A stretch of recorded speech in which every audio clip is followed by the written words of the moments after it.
नमो भगवते वासुदेवाय। प्यारे भक्तों, आज आप सभी श्रवण करें परिवर्तनी एकादशी की व्रत कथा। भाद्रपद के शुक्ला पक्ष की एकादशी को परिवर्तनी एकादशी कही जाती है। इस वर्ष 14 सितंबर 2024 को परिवर्तनी एकादशी का पर्व मनाया जाएगा। इस दिन भगवान श्री विष्णु के वामन रूप की पूजा की जाती है। इस व्रत को करने से व्यक्ति के सुख सौभाग्य में बढ़ोतरी होती है। इस एकादशी के विषय में एक मान्यता है कि इस दिन माता यशोदा ने भगवान श्री कृष्ण के वस्त्र धोए थे। इस दिन कान्हा की पालना रस में भी संपन्न हुई थी। अतः इस एकादशी को जल झूलनी एकादशी भी कहते हैं। मंदिरों में इस दिन भगवान श्री विष्णु श्री कृष्ण को पालकी में बैठाकर शोभा यात्रा निकाली जाती है। उनको स्नान कराया जाता है। इस एकादशी के दिन व्रत कर भगवान श्री विष्णु जी की पूजा की जाती है। इस व्रत में धूप दीप नैवेद्य और पुष्प आदि से पूजा करने की विधि विधान है। 7 कुंभ स्थापित किए जाते हैं। 7 कुंभों में 7 प्रकार के अलग अलग धान्य भरे जाते हैं। इन 7 अनाजों में गेहूँ, उड़द, मूंग, चना, जौ, चावल और मसूर है। एकादशी तिथि से पूर्व की तिथि अर्थात 10वीं तिथि के दिन इनमें से किसी धान्य का सेवन नहीं करना चाहिए। कुंभ के ऊपर श्री विष्णु जी की मूर्ति रख पूजा की जाती है। इस व्रत को करने के बाद रात्रि में श्री विष्णु जी की पाठ का जागरण करना चाहिए। यह व्रत 10वीं तिथि से शुरू होकर द्वादशी तिथि तक जाता है। इसलिए इस व्रत की अवधि सामान्य व्रतों की तुलना में कुछ लंबी होती है। एकादशी तिथि के दिन पूरे दिन व्रत कर अगले दिन द्वादशी तिथि के प्रातः काल में अन्न से भरा घड़ा ब्राह्मण को दान दिया जाता है। राजस्थान में जल झूलनी एकादशी को डोल 11 भी कहा जाता है। इस अवसर पर यहाँ भगवान गणेश और माता गौरी की पूजा एवं स्थापना की जाती है।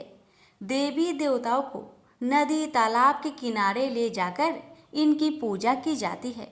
संध्या समय इन मूर्तियों को वापस ले आया जाता है। कथा इस प्रकार है। सूर्य वंश में मनधाता नामक चक्रवर्ती राजा हुए। उनके राज्य में सुख संपदा की कोई कमी नहीं थी। प्रजा सुख से जीवन व्यतीत कर रही थी। परंतु एक समय उनके राज्य में 3 वर्षों तक वर्षा नहीं हुआ। प्रजा दुख से व्याकुल थी। तब महाराज भगवान नारायण की शरण में जाते हैं और उनसे अपनी प्रजा के दुख दूर करने की प्रार्थना करते हैं।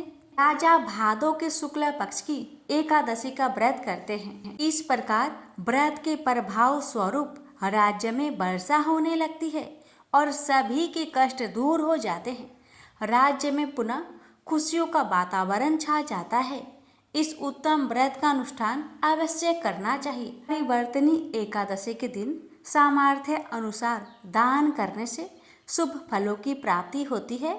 जल झूलनी एकादशी के दिन जो व्यक्ति व्रत करता है उसे भूमि दान करने और गौ दान करने के पश्चात मिलने वाले पुण्य फलों से अधिक शुभ फलों की प्राप्ति होती है। इस दिन भगवान विष्णु करवट बदलते हैं, इसलिए यह परिवर्तनी एकादशी भी कही जाती है। यह व्रत करने से वाजपेयी यज्ञ का फल मिलता है। जो मनुष्य इस एकादशी को भगवान विष्णु के वामन रूप की पूजा करता है उससे तीनों लोग पूज्य होते हैं। इस व्रत के बारे में भगवान श्री कृष्ण ने स्वयं युधिष्ठिर से कहा है, जो इस दिन कमल नयन भगवान का कमल से पूजन करते हैं वे अवश्य भगवान के समीप जाते हैं। जिसने भाद्रपद के शुक्ल पक्ष की एकादशी को व्रत और पूजन किया उसने ब्रह्मा विष्णु सहित तीनों लोकों का पूजन किया। अतः इस एकादशी का व्रत अवश्य करना चाहिए। प्रेम से बोलिए जय श्री हरि। प्यारे भक्तों, अब आप श्रवण करेंगे सभी पापों को नष्ट करने वाली वामन भगवान की कथा। त्रेता युग में बलि नामक एक दैत्य था। वह मेरा परम भक्त था। विविध प्रकार के वेद सूक्तों से मेरा पूजन तथा यज्ञ किया करता था, परंतु इंद्र से देश के कारण उसने इनके तथा सभी देवताओं के लोगों को जीत लिया। तब सब देवता एकत्र होकर सोच विचार कर भगवान के पास गए और बृहस्पति सहित इंद्र आदि देवता प्रभु के निकट जाकर और नतमस्तक होकर वेद मंत्रों द्वारा भगवान का पूजन और स्तुति करने लगे। अतः मैंने वामन रूप धारण करके 5वां अवतार लिया और फिर अत्यंत तेजस्वी रूप से राजा बलि को जीत लिया। इतनी वार्ता सुनकर राजा युधिष्ठिर बोले कि हे जनार्दन, आपने वामन रूप धारण कर उस महाबली दैत्य को किस प्रकार जीता? श्री कृष्ण कहने लगे, मैं वामन रूपधारी ब्रह्मचारी बालक बलि से 3 पग भूमि की याचना करते हुए कहा, ये मुझको 3 लोक के समान है। हे राजन, यह तुमको अवश्य ही देनी चाहिए। राजा बलि ने इसको तुच्छ सी याचना समझकर 3 पग भूमि का संकल्प मुझको दे दिया और मैंने अपने त्रिविक्रम रूप को बढ़ाकर यहाँ तक कि भूलोक में पद, भूरलोक में जंघा, स्वर्ग लोक में कमर, महलोक में पेट, जनलोक में हृदय, यमलोक में कंठ की स्थापना कर सत्यलोक में मुख, उसके ऊपर मस्तक स्थापित किया। सूर्य, चंद्रमा आदि सब ग्रह, गण, योग, नक्षत्र, इंद्र आदि देवता और शेष आदि सब नाग गणों ने विविध प्रकार से वेद सूक्तों से प्रार्थना की। तब मैंने राजा बलि को हाथ पकड़कर कहा कि राजन, एक पद से पृथ्वी, दूसरे से स्वर्गलोक पूर्ण हो गए हैं, अब तीसरा पद कहाँ रखूं? तब बलि ने अपना सिर झुका लिया और मैंने अपना पैर उसके मस्तक पर रख दिया, जिससे मेरा वह भक्त पाताल को चला गया। फिर उसकी विनती और नम्रता को देखकर मैंने कहा कि हे बलि, मैं सदैव तुम्हारे निकट ही रहूंगा। विरोचन के पुत्र बलि के कहने पर वहां पर भाद्रपद शुक्ल परिवर्तनी एकादशी के दिन बलि के आश्रम पर मेरी मूर्ति स्थापित हुई और दूसरी सागर में शेषनाग के सैया पर हुई। हे राजन, इस एकादशी को भगवान शयन करते हुए करवट लेते हैं, इसलिए तीनों लोकों के स्वामी भगवान विष्णु का उस दिन पूजन करना चाहिए। तांबा, चांदी, चावल और दही का दान करना उचित है। जो विधि पूर्वक इस एकादशी का व्रत करते हैं वे सब पापों से मुक्त होकर स्वर्ग में जाकर चंद्रमा के समान प्रकाशित होते हैं और यश पाते हैं।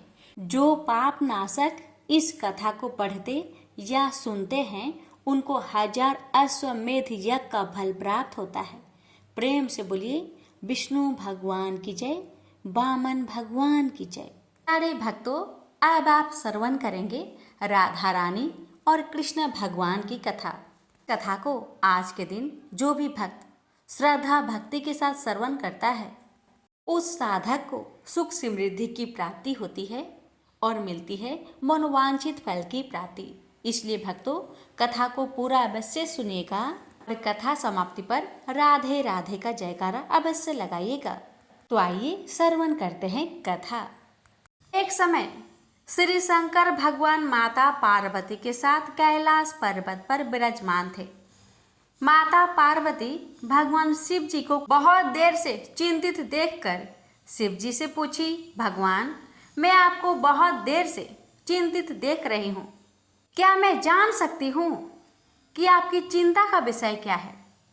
तब भगवान शिव जी माता पार्वती जी से बोले कि हे देवी, मेरी चिंता का विषय यह है कि सब लोग अपने अपने गुरु बनाते हैं, पर आज तक हमने किसी को गुरु नहीं बनाया, क्योंकि कहा गया है कि जीवन में जब तक गुरु नहीं बनाया तब तक का किया हुआ सभी पुण्य कार्य को फल नहीं मिलता।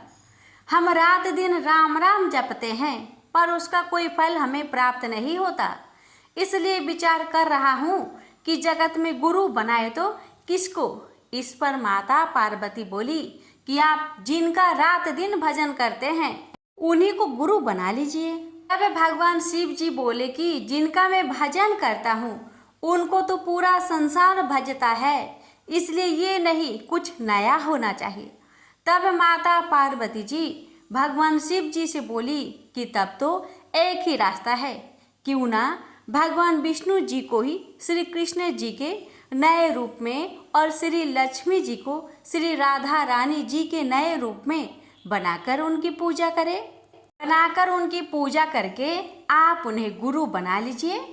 भगवान शिव जी माता पार्वती की बात सुनकर प्रसन्न हो उठे और बोले, हे देवी, तब तो मैं आज ही जाकर भगवान श्री विष्णु जी से अपना गुरु बनाने के लिए आग्रह करता हूँ। श्री विष्णु लोक पहुंचकर भगवान शिव जी और माता पार्वती जी भगवान श्री विष्णु जी से बोले कि ऐसे तो हम रात दिन आपका भजन करते ही हैं, पर आज तक हमने किसी को गुरु नहीं बनाया, इसलिए हमें हमारे भजन का फल नहीं मिलता।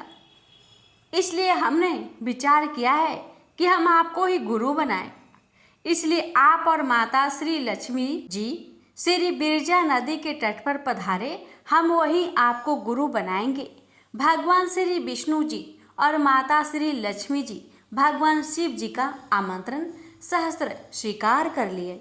भगवान शिव और माता पार्वती जी वापस अपने स्थान कैलाश पर आ गए। कुछ समय बाद भगवान शिव जी द्वारा दिए गए समय के अनुसार श्री विष्णु जी और माता श्री लक्ष्मी जी श्री बिरजा नदी के तट पर बताए गए जगह पर पहुंच गए। भगवान शिव जी और माता पार्वती जी ने भगवान श्री विष्णु जी और माता श्री लक्ष्मी जी का भव्य स्वागत किया। स्वागत में भगवान शिव जी सभी लोकों से अलग श्री बिरजा नदी के तट पर एक नए लोक का निर्माण किया, जिसमें अनेकानेक गायें थी, सभी प्रकार के फलों के वृक्ष थे, मोर तोता सभी पंछी मौजूद थे। शीतल मंद सुगंध हवाएं चल रही थी। एक बहुत बड़ा सोने का रत्न जड़ित सिंहासन बना हुआ था, जिसका श्री गोलोक धाम नाम दिया गया। स्वागत के बाद भगवान शिव जी और माता पार्वती जी भगवान श्री विष्णु जी और श्री लक्ष्मी जी को पहले एक नया स्वरूप दिया, जिसमें श्री विष्णु जी को श्री कृष्ण जी के रूप में और श्री लक्ष्मी जी को श्री राधा जी के रूप में सजाकर उन्हें सोने के सिंहासन पर बैठाकर विधि विधान से पूजन अर्चन करके फिर उनको अपना गुरु बनाया और कहा कि महाराज, ये लोक जिसका नाम गोलोक धाम है, ये आपकी विहार स्थली है। ये सारी गाय इस धाम में उपस्थित सभी वस्तु आपको समर्पित है। आप इसी रूप में श्री राधा कृष्ण सदा यहाँ निवास करिए और अपने भक्तों को मोक्ष प्रदान करिए। तदुपरांत भगवान शिव जी और माता पार्वती अपने धाम कैलाश को वापस आ गए। एक दिन श्री राधा जी और श्री कृष्ण जी अपने धाम श्री गोलोक में विहार कर रहे थे। दोनों विहार में इतने मंद मस्त थे कि तभी उसी समय श्री राधा रानी जी के भाई वहाँ से गुजरे। श्री राधा जी और श्री कृष्ण जी दोनों ही उनको नहीं देखे और ना ही उनकी ओर ध्यान दिए, जिस पर श्री राधा रानी जी के भाई को क्रोध आ गया। हम यहाँ से गुजर रहे हैं और ये लोग बिहार में इतने मदमस्त है कि इनको हमारी ओर जरा भी ध्यान नहीं। जिस पर श्री राधा रानी जी के भाई ने श्री राधा रानी जी को और श्री कृष्ण जी को श्राप दे दिया कि आप लोग में जितना अधिक प्रेम है, आप दोनों उतने ही दूर चले जाओगे। श्राप देकर भाई तो चले गए। तब श्री कृष्ण श्री राधा रानी जी से बोले कि आपके भाई द्वारा दिए गए श्राप के फल को भोगने के लिए मृत्युलोक में जाना पड़ेगा, क्योंकि यहाँ तो इस श्राप को भोगने का कोई साधन नहीं है। ये सुनकर श्री राधा रानी जी रोने लगी और भगवान श्री कृष्ण जी से बोली कि हम तो मृत्युलोक नहीं जाएंगे, क्योंकि वहाँ का लोक हमारे अनुकूल नहीं है, वह पाप अधिक है, पुण्य कम है। तब भगवान श्री कृष्ण जी बोले कि चाहे वहाँ जो भी हो, श्राप भोगने तो वहीं जाना होगा। श्री राधा रानी जी मृत्यु लोक में आने के लिए किसी भी प्रकार से तैयार नहीं हो रही थी। तब अंत में श्री कृष्ण जी बोले कि एक उपाय है, क्यों ना हम इस गोलोक धाम को ही वहाँ ले चले। इस पर श्री राधा रानी जी मृत्युलोक आने के लिए तैयार हो गई। तब भगवान श्री कृष्ण जी सर्वप्रथम श्री यमुना जी को पृथ्वी पर आने को कहा, फिर श्री बिरजा नदी का जल यमुना जी में छोड़ा। इसके बाद भगवान श्री कृष्ण जी गोलोक धाम 84 अंगुल गोलोक धाम की मिट्टी पृथ्वी पर एक सीमित क्षेत्र 84 कोस में वर्षा की 84 कोस बराबर 252 किमी, श्री बिरजा नदी का जल और श्री गोलोक धाम की मिट्टी 84 कोस के क्षेत्र में एक साथ आने के कारण इस क्षेत्र का नाम वज्र क्षेत्र पड़ा। इस वज्र क्षेत्र में 12 वन, 24 उपवन, 20 कुंड और नंदगांव, बरसाना, गोकुल, गोवर्धन, वृंदावन, मथुरा, कोसी, राधा कुंड आदि क्षेत्र इसके अंतर्गत आते हैं। 84 अंगुल इसलिए कि धर्म शास्त्रों के अनुसार पृथ्वी पर हर मनुष्य का शरीर अपने हाथ की उंगली से 84 अंगुल का ही होता है। इसके बाद भगवान श्री कृष्ण जी गोलोक धाम के सभी पशु पंछी इत्यादि को बोले कि आप श्री राधा रानी जी की सेवा में वज्र में जाइए। तब जाकर श्री राधा रानी जी सर्वप्रथम वज्र क्षेत्र के बरसाने में श्री वृषभान जी के यहाँ प्रकट हुई। श्री राधा रानी जी के वज्र में आने के कई वर्ष बाद श्री कृष्ण भगवान मथुरा में अपने मामा कंस के कारागृह में बंद श्री वासुदेव जी के यहाँ पधारे और बाल्यकाल की सभी लीला श्री राधा रानी जी के साथ वज्र में ही किया। इसके बाद श्री कृष्ण जी तो वज्र छोड़कर चले गए, पर श्री राधा रानी जी अपने भाई द्वारा दिए गए श्राप को वज्र में ही बिताई और बाद में अपने धाम गोलोक को चली गई। बोलिए राधे राधे। अरे भक्तों, अब आइए श्रवण करते हैं हर एक एकादशी व्रत में सुनी जाने वाली एकादशी माता की पावन कथा। व्रत करने वाले भक्तों को एकादशी के दिन एकादशी माता की कथा को अवश्य सुनना चाहिए। इस कथा के श्रवण मात्र से ही भगवान विष्णु मनोवांछित फल प्रदान करते हैं। तो आइए श्रवण करते हैं एकादशी माता की पावन कथा। एक लड़का सूट बूट पहनकर अपने ससुराल पत्नी को लेने जा रहा था। रास्ते में एक गाय कीचड़ में फंसी हुई थी। वह लड़के से कहने लगी कि बेटा, मैं कीचड़ में फंसी हूँ, मुझे हाथ देकर बाहर निकालो। वह कहने लगा, नहीं नहीं, यदि मैं कीचड़ में हाथ डालूंगा तो मेरे कपड़े गंदे हो जाएंगे, मुझे तो अपनी पत्नी को लेने ससुराल जाना है। वह गाय क्रोधित होकर श्राप देती है, अच्छा तुम ससुराल जाओ, तुम वहां पर नहाओगे तो आधा गधा और खाना खाओगे तो पूरा गधा बनोगे। वह ससुराल पहुंच जाता है और उसके साले कहते हैं कि जीजा जी आप नहा धोकर खाना खा लो। तब वह कहता है कि मैं नहीं नहाऊंगा। तब वह कहते हैं ठीक है आप खाना खा लो। तब वह खाने से भी इनकार कर देता है। सब परेशान हो जाते हैं, जीजा ऐसा क्यों कर रहे हैं, ना तो नहा रहे हैं ना ही खाना खा रहे हैं। तब उसकी पत्नी कहती है कि आप क्यों नहीं नहाते या खाते हो। तब वह लड़का गाय की बात अपनी पत्नी से बताता है और कहता है कि मुझे गाय ने श्राप दिया है कि नहाऊंगा तो आधा गधा व खाऊंगा तो पूरा गधा बन जाऊंगा। तब पत्नी कहती है कि कोई बात नहीं, आप नहा लीजिए व कुछ खा लीजिए, मैं वचन देती हूँ कि मैं आपका साथ दूंगी। तब वह लड़का अपनी पत्नी की बात सुनकर नहाने के लिए तैयार हो जाता है और खाने बैठता है तो पूरा गधा बन जाता है। सब उसको गधा समझकर भगाने लगते हैं। तो पत्नी उनसे कहती है कि इसे मत मारो, ये मेरे पति हैं, इसे गाय का श्राप लग गया था इसलिए ये गधे बन गए हैं। आप मुझे इसके साथ ही विदा कीजिए। आप उसे उस गधे के साथ विदा कर देते हैं। वह गधे को लेकर एक जगह झाड़ के पीछे डेरा डालती है। दिन भर मेहनत मजूरी करती है और 12 आना गधे पर खर्च करती है और 4 आने खुद पर खर्च करती है और बोझ गधे पर न डालकर खुद ढोती है। इस प्रकार वह रोज करती है।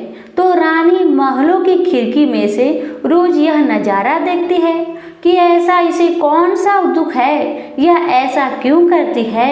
एक दिन वह दासी को भेजकर उसे अपने महल में बुलाती है और पूछती है कि तुम ऐसा क्यों करती हो। तब वह कहती है, तुम वचन भरोगी, तुम मेरी मदद करोगी तो मैं तुम्हें अपना दुख बताऊंगी। रानी वचन भरती है कि बहन मैं वचन भरती हूँ।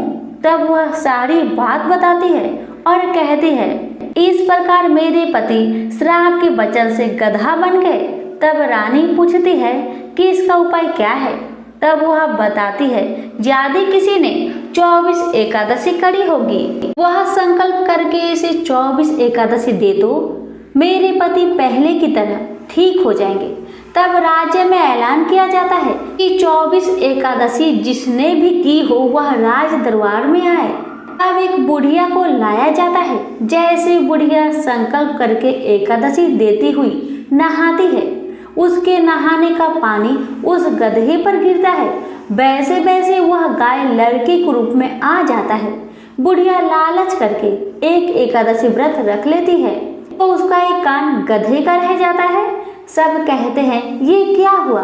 तब बुढ़िया कहती है कि मैं भूखी प्यासी मरी सो, मेरे पास एक एकादशी तो रहने दो। तब सब कहते हैं नहीं, तुमने संकल्प किया है तो सारी एकादशी इस लड़के को दो, वरना यह पूरी तरह लड़का नहीं बन पाएगा। अब वह बुढ़िया सारी एकादशी उस लड़के को दे देती है और वह गधा पूरी तरह लड़का बन जाता है। राजा सारे राज्य में ऐलान करते हैं कि जिनके भी बन पड़े एकादशी करो, एकादशी जैसा दूसरा व्रत नहीं। प्रेम से बोलिए एकादशी माता की जय। प्यारे भक्तों, अब आइए श्रवण करते हैं माँ लक्ष्मी की कथा। इस कथा को श्रवण करने से धन और सुख समृद्धि की प्राप्ति होती है, इसलिए कथा को अवश्य सुनिएगा। एक बार भगवान नारायण लक्ष्मी जी से बोले, लोगों में कितनी भक्ति बढ़ गई है, सब नारायण नारायण कहते हैं। तो लक्ष्मी जी बोली, आपको पाने के लिए नहीं, मेरे को पाने के लिए भक्ति बढ़ गई है। तो भगवान बोले, लोग लक्ष्मी लक्ष्मी ऐसा जब थोड़ी ना करते हैं। तो माता लक्ष्मी बोली कि विश्वास ना हो तो परीक्षा हो जाए। भगवान नारायण एक गांव में ब्राह्मण का रूप लेकर गए। एक घर का दरवाजा खटखटाया। घर के यजमान ने दरवाजा खोलकर पूछा, कहाँ के हैं आप? तो भगवान बोले, हम तुम्हारे नगर में भगवान का कथा कीर्तन करना चाहते हैं। यजमान बोला, ठीक है महाराज, जब तक कथा होगी आप मेरे घर में रहना। गांव के कुछ लोग इकट्ठा होके सब तैयारी कर दी। पहले दिन कुछ लोग आए, अब भगवान स्वयं कथा करते तो गर्दी बढ़ी। 2 रे 3 रे दिन और भी भीड़ हो गई। भगवान खुश हो गए कि कितनी भक्ति है लोगों में। लक्ष्मी माता ने सोचा, अब जाने जैसा है। लक्ष्मी माता ने बूढ़ी माता का रूप लिया और उस नगर पहुंची। एक महिला ताला बंद करके कथा में जा रही थी कि माता पहुंची। बोली, बेटी जरा पानी पिला दे। तो वो महिला बोली, माता जी 3:30 बजे हैं, मेरे को प्रवचन में जाना है। लक्ष्मी माता बोली, पिला दे बेटी थोड़ा पानी, बहुत प्यास लगी है। तो वो महिला लोटा भर के पानी लाई। माता ने पानी पिया और लोटा लौटाया तो सोने का हो गया था। महिला अचंभित हो गई कि लोटा था स्टील का और वापस लिया तो सोने का। कैसी चमत्कारी माता जी हैं। अब तो वो महिला हाथ जोड़ी करने लगी कि माता जी आपको भूख लगी होगी, खाना भी खा लीजिए। ये सोच के कि खाना खाएगी तो थाली भी कटोरी भी सोने की हो जाए। माता लक्ष्मी बोली, तुम जा बेटी, तेरा टाइम हो गया है। वो महिला प्रवचन में आई तो सही, लेकिन आसपास की महिलाओं को सारी बात बताई।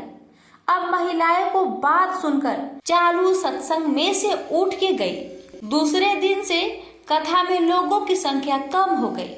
तो भगवान ने पूछा कि लोगों की संख्या कैसे कम हो गई। किसी ने कहा, एक चमत्कारी माताजी आई हैं नगर में, जिसके घर दूध पीती तो गिलास सोने का हो जाता, थाली में रोटी सब्जी खाती तो थाली सोने की हो जाती। उसके कारण लोग प्रवचन में नहीं आते। भगवान नारायण समझ गए कि लक्ष्मी जी का आगमन हो चुका है। इतनी बात सुनते ही देखा कि जो यजमान सेठ जी थे वो भी उठ खड़े हुए और खिसक गए। पहुंचे माता लक्ष्मी जी के पास, बोले, माता मैं तो भगवान की कथा का आयोजन करता और लक्ष्मी जी माता आपने मेरे घर को छोड़ दिया। माता जी बोली, तुम्हारे घर तो मैं सबसे पहले आने वाली थी, लेकिन तुम्हारे घर में जिस कथाकार को ठहराया है ना, वो चला जाए तो मैं अभी आऊं। सेठ जी बोला, बस इतनी सी बात, अभी उनको धर्मशाला में कमरा दिलवा देता हूँ। जैसे ही महाराज कथा करके घर आए तो सेठ जी बोला, महाराज बिस्तरा बांधो, आपकी व्यवस्था धर्मशाला में कर दी है। महाराज बोले, अभी 2-3 दिन बचे हैं कथा के, यही रहने दो। सेठ बोला, नहीं नहीं, जल्दी जाओ, मैं कुछ नहीं सुनने वाला। इतने में लक्ष्मी जी भी आई। कहा कि सेठ जी आप थोड़ा बाहर जाओ, मैं इनसे निपट लूं। माता जी बोली, प्रभु आप तो मान गए। भगवान नारायण बोले, हाँ लक्ष्मी, तुम्हारा प्रभाव तो है, लेकिन एक बात तुमको भी मेरी माननी पड़ेगी कि तुम तब आई जब संत के रूप में मैं यहाँ आया। संत जहाँ कथा करेंगे वहाँ लक्ष्मी तुम्हारा निवास जरूर होगा। प्रेम से बोलिए, लक्ष्मी नारायण की जय। हमारे भक्तों, अब आइए श्रवण करते हैं सभी व्रत में सुनी जाने वाली गणेश भगवान की कथा। कहा जाता है कि इनकी कथा श्रवण किए बिना व्रत पूर्ण नहीं होता, इसलिए एकादशी व्रत में गणेश भगवान की कथा को अवश्य सुनना चाहिए। आइए श्रवण करते हैं गणेश भगवान की कथा। पौराणिक कथा के अनुसार एक समय की बात है कि भगवान विष्णु का विवाह माता लक्ष्मी जी के साथ निश्चित हुआ। विवाह की सभी तैयारी होने लगी। सभी देवी देवताओं को निमंत्रण भेजे गए, लेकिन भूलवश गणेश जी को निमंत्रण देना रह गया था। इधर भगवान विष्णु की बारात जाने का समय आ चुका था। सभी देवता अपनी पत्नियों के साथ विवाह समारोह में शामिल होने को आए, परंतु सभी देवी देवताओं ने देखा कि गणेश जी कहीं दिखाई नहीं दे रहे हैं। तब उन सभी ने आपस में चर्चा की, क्या गणेश जी को नहीं न्योता दिया गया या गणेश जी ही नहीं आए हैं।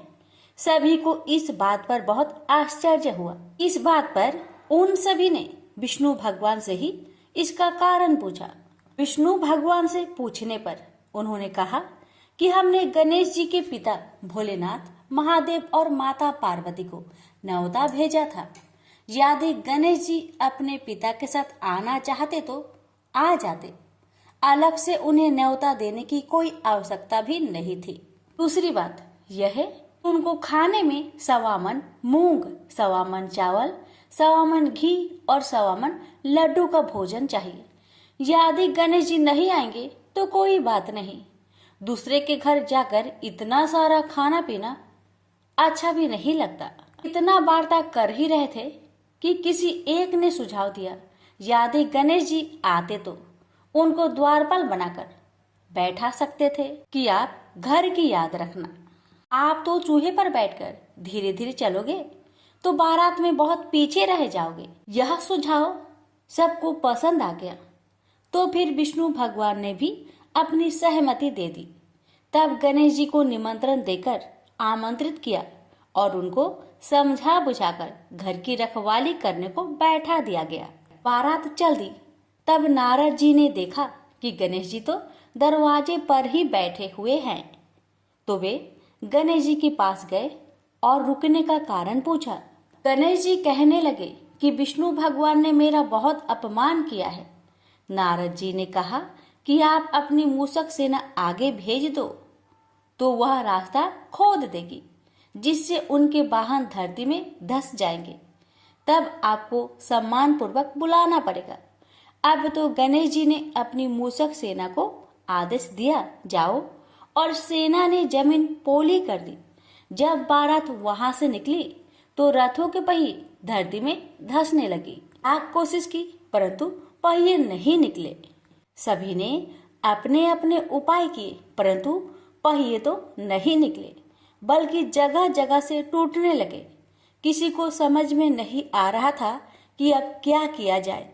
तब तो नारद जी ने आकर कहा, आप लोगों ने गणेश जी का अपमान किया, जिस कारण यह विघ्न आ रहे हैं। यदि उन्हें मनाकर लाया जाए तो आपका कार्य सिद्ध हो सकता है और यह संकट टल सकता है।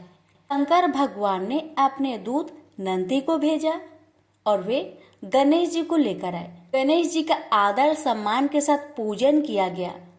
फिर रथ के पहिए निकलने लगे और यह संकट टल गया। अब रथ के पहिए निकल तो गए परंतु वे टूट फूट गए थे, तो उन्हें सुधारे कौन। पास के खेत में एक खाती काम कर रहा था। उसे बुलाया गया। खाती अपना कार्य करने से पहले श्री गणेशाय नमः कहकर गणेश जी की वंदना मन ही मन करने लगा। देखते ही देखते खाती ने सभी पहियों को ठीक कर दिया। तब खाती कहने लगा कि हे देवताओं, आपने सर्वप्रथम गणेश जी को नहीं मनाया होगा और न ही उनकी पूजन की होगी, इसलिए तो आपके साथ यह संकट आया है। मैं तो मूर्ख अज्ञानी हूँ, फिर भी पहले गणेश जी को पूजते हैं, उनका ध्यान करते हैं। आप लोग तो देवगण हैं, फिर भी आप गणेश जी को कैसे भूल गए। अब आप लोग भगवान श्री गणेश जी की जय बोलकर जाए तो आपके सब काम बन जाएंगे और कोई संकट भी नहीं आएगा। ऐसा कहते हुए बारात वहां से चल दी और विष्णु भगवान का लक्ष्मी जी के साथ विवाह संपन्न करा के सभी सकुशल घर लौट आए। हे गणेश जी महाराज, आपने विष्णु को जैसा कारज सरियो ऐसा कारज सबको सिद्ध करिजो। बोलिए गजानन भगवान की जय। अरे भक्तों, अब आप श्रवण करेंगे अंतिम कथा। अंतिम कथा है लापसी तापसी की कथा। हर एक कथा के दौरान लापसी तापसी की कथा अवश्य सुनना चाहिए। आइए श्रवण करते हैं लापसी तापसी की व्रत कथा। एक लापसी था, एक तपसी था। तपसी हमेशा भगवान की तपस्या में लीन रहता था। लापसी रोजाना सवा सेर की लापसी बनाकर भगवान का भोग लगाकर जीम लेता था। एक दिन दोनों लड़ने लगे। लापसी बोला, मैं रोज भगवान की तपस्या करता हूँ, इसलिए मैं बड़ा हूँ। लापसी बोला कि मैं रोज भगवान को सवा सेर लापसी का भोग लगाता हूँ, इसलिए मैं बड़ा हूँ। नारद जी वहां से गुजर रहे थे। दोनों को लड़ता देखकर उनसे पूछा कि क्यों तुम लड़ रहे हो। लापसी ने खुद को बड़ा होने का कारण बताया और तपसी ने अपना कारण बताया। नारद जी बोले, तुम्हारा फैसला मैं कर दूंगा। दूसरे दिन लापसी और तपसी नहाकर अपनी रोज की भक्ति करने आए तो नारद जी ने छुपकर 1.25 करोड़ की एक एक अंगूठी उन दोनों के आगे रख दी। तपसी की नजर जब अंगूठी पर पड़ी तो उसने चुपचाप अंगूठी उठाकर अपने नीचे दबा ली। लापसी की नजर अंगूठी पर पड़ी लेकिन उसने ध्यान नहीं दिया। भगवान को भोग लगाकर लापसी खाने लगा। नारद जी सामने आए तो दोनों ने पूछा कि कौन बड़ा। तो नारद जी ने तपसी को खड़ा होने को कहा। वो खड़ा हुआ तो उसके नीचे दबी अंगूठी दिखाई पड़ी। नारद जी ने तपसी से कहा, तपस्या करने के बाद भी तुम्हारी चोरी करने की आदत नहीं गई, इसलिए लालची बना है और तुम्हें तुम्हारी तपस्या का कोई भी फल नहीं मिलेगा। तपसी शर्मिंदा होकर माफी मांगने लगा। उसने नारद जी से पूछा, मुझे मेरी तपस्या का फल कैसे मिलेगा? नारद जी ने कहा, यदि कोई गाय और कुत्ते की रोटी नहीं बनाएगा तो फल तुझे मिलेगा। यदि कोई ब्राह्मण को भोजन करवाकर दक्षिणा नहीं देगा तो फल तुझे मिलेगा। यदि कोई साड़ी के साथ ब्लाउज नहीं देगा तो फल तुझे मिलेगा। यदि कोई दिए से दिया जलाएगा तो फल तुझे मिलेगा। यदि कोई सारी कहानी सुने लेकिन तुम्हारी कहानी नहीं सुने तो फल तुझे मिलेगा। उसी दिन से हर व्रत कथा कहानी के साथ लालची तपसी की कहानी भी सुनी और कही जाती है। प्रेम से बोलिए लक्ष्मी नारायण की जय।